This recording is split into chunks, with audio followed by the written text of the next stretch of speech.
week, the International Monetary Fund released its global economic outlook, warning of slowing growth ahead.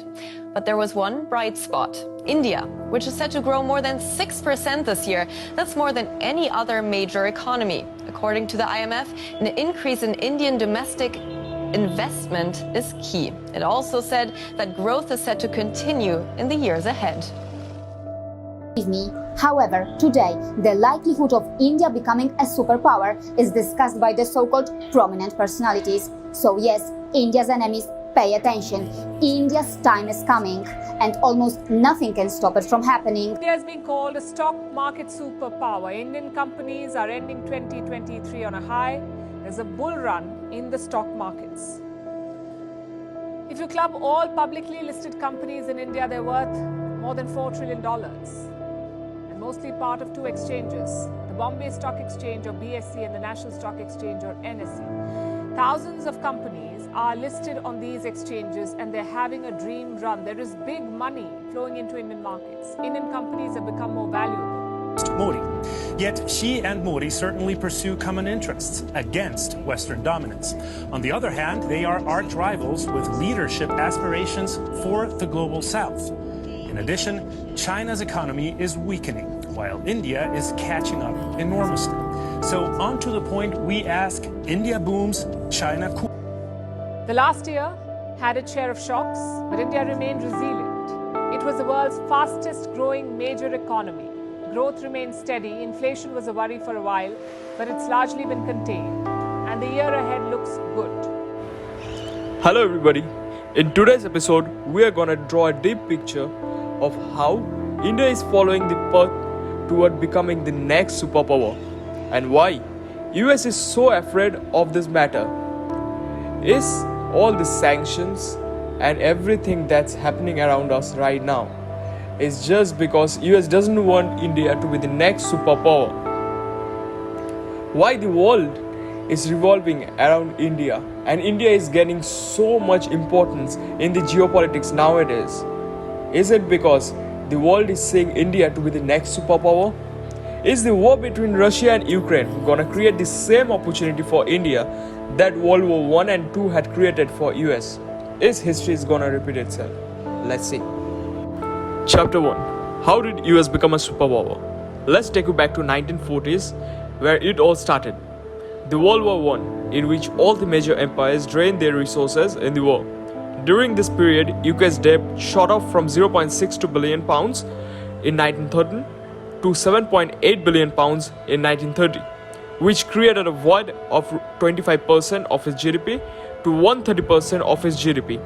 And just like the British Empire, all the other empires were fighting against each other, while US didn't even participate in the war, where it acted as a war merchant and not a war participant.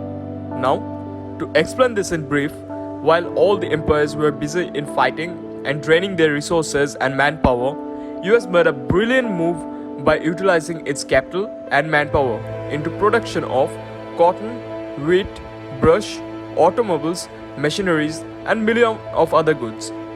As a result, US experienced one of the major economic boom in the world.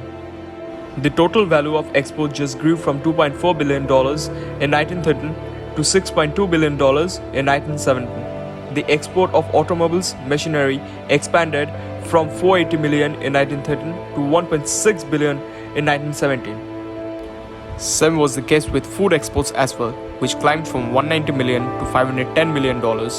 The same was with World War II as well. If see the graph where all other countries were facing a major economic setback, US was seeing a major boost in its per capita income, crossing $10,000 per person. The reason was simple, because they acted as a war merchant and not a war participant, until the Pearl Harbor incident happened. So, in total, by conducting business out of the two world's most expensive wars, the US made so much money that while every other countries were devastated, US had 75% of world's total monetary gold. And if you see in the graph, you will see that gold reserve of US turned from 2,000 tons in 1910 to 20,000 tons in 1940. and that became the turning point for US. This is when US took an opportunity to sign an agreement with 44 other countries in 1944 known as the Bretton Woods Agreement, where all these countries agreed to peg their currency against dollar, and dollar was pegged against gold. And does that the only thing that turned US into a superpower? The answer is no. What makes a country a superpower? Number one, how much other countries are dependent on you. How much you are dependent on other countries. And the third one is how many allies you are having during a war kind of situation. And US excelled with flying colors in all these following areas and sectors. US played a masterstroke by setting up two major organizations. First is the World Bank and second is the IMF. Since all these countries were devastated by the war, they needed loan desperately. So, with the funding of US, World Bank helped these countries to get back on track. And this is how the Bretton Woods Agreement sealed the importance of US dollar and created dominance of US dollar all over the world. Now, let's get into the second phase of this story. This is again a story that dates back to World War II. This is when Russia, Britain and US were busy in fighting with Germany, Italy and Japan. And Middle East and Saudi Arabia were chilling in desert back then and had nothing to do with the war. In fact, they didn't even had idea that they were sitting on the largest black gold mine of the world. And during this time, US and Britain companies were only serving the world for oil. This is when, in 1938, an American-owned oil well in Saudi drilled into a huge oil and deep oil reserve. Meanwhile, the Saudi were not rich back then because they have just started producing oil. This is when US played its final masterstroke, which changed its future and the future of dollar forever. The then president of US, Franklin Roosevelt, signed a deal with Saudi king in 1945, which changed the fortune of dollar forever. The question is, what was that deal? It was simply the United States offered to protect Saudi from any future attack and provide them with all military equipments, and in exchange, he asked the Saudi king to sell oil only in US dollars. And guess what? From there onwards, the rise of Saudi had started. And now, by default, US dollar had become the most used currency in the world. Chapter 3. How India is benefiting from Ukraine-Russia war. The war between Ukraine and Russia have teared up the world into two alliances. On one hand, where we see the Western nation and economic supergiants like UK, US, France and Germany standing unanimously with Ukraine. On the other hand, we saw communist superpower like China backing up Russia.